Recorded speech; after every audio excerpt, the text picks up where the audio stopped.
Hey everyone, and welcome to today's discussion. We're diving headfirst into the wild, wacky world of money, its history from the days of bartering to the digital age of Bitcoin. Think you know money? Prepare to be surprised. So what's the very first thing that comes to mind when you think about money? Well, for most people today, it's probably cash, credit cards, or maybe even apps on their phones. But the story of money is way older than that.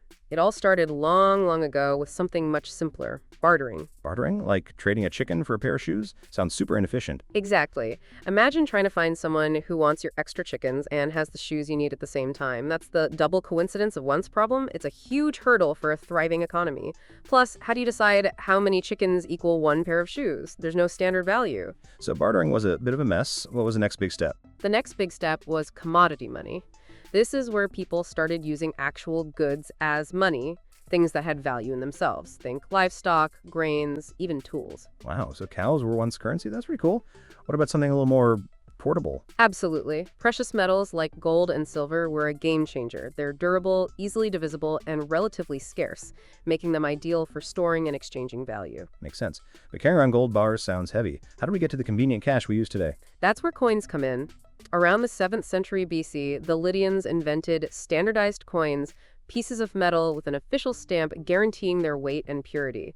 This made trade much easier and more trustworthy. So coins solved the weight and trust issues, but what about carrying around huge amounts of coins? That's where paper money comes in. It started in China, initially as promissory notes, and eventually became government-issued currency. It was much more convenient for large transactions.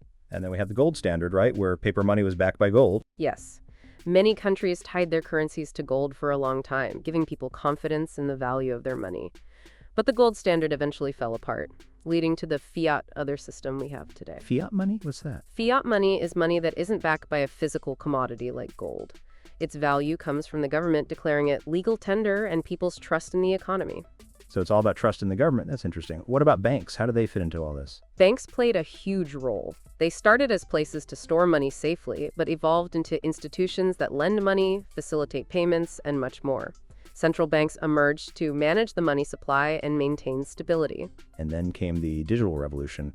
Credit cards, online banking, it all changed so fast. Exactly. Electronic money and digital payment systems made transactions faster and more convenient. And now we have cryptocurrencies like Bitcoin, which are challenging the traditional financial system. Bitcoin is a whole other can of worms. How does that fit into the history of money? Bitcoin and other cryptocurrencies represent a potential paradigm shift. They're decentralized, meaning they're not controlled by any single government or institution. It's a fascinating development, still in its early stages. So what's the future of money? Will we all be using Bitcoin one day? That's a big question. The future is uncertain, but it's likely to involve more digitalization, perhaps central bank digital currencies, and continued innovation in the financial technology space. This has been a fantastic journey through the history of money. Thanks for sharing your expertise and making this so easy to understand. It's amazing to see how far we've come from bartering chickens. My pleasure. It's a fascinating subject, and I hope this discussion has given you a better understanding of how money has evolved over time. Absolutely. It's incredible to think about how something so fundamental to our lives has changed so dramatically over the millennia. And the changes are still happening. The pace of innovation is rapid, and we can expect even more transformations in the years to come. So what are some of the key things to keep in mind as we move forward into this ever-evolving financial landscape? I think understanding the underlying principles of value, trust, and convenience is crucial.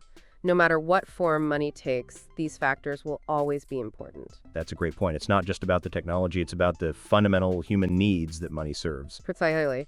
And understanding the history helps us to better understand the present and anticipate the future. So if someone wants to learn more about this fascinating topic, where would you suggest they start? There are many excellent books and documentaries on the history of money. A good starting point might be to search for introductory texts on monetary economics or the history of finance. Excellent advice.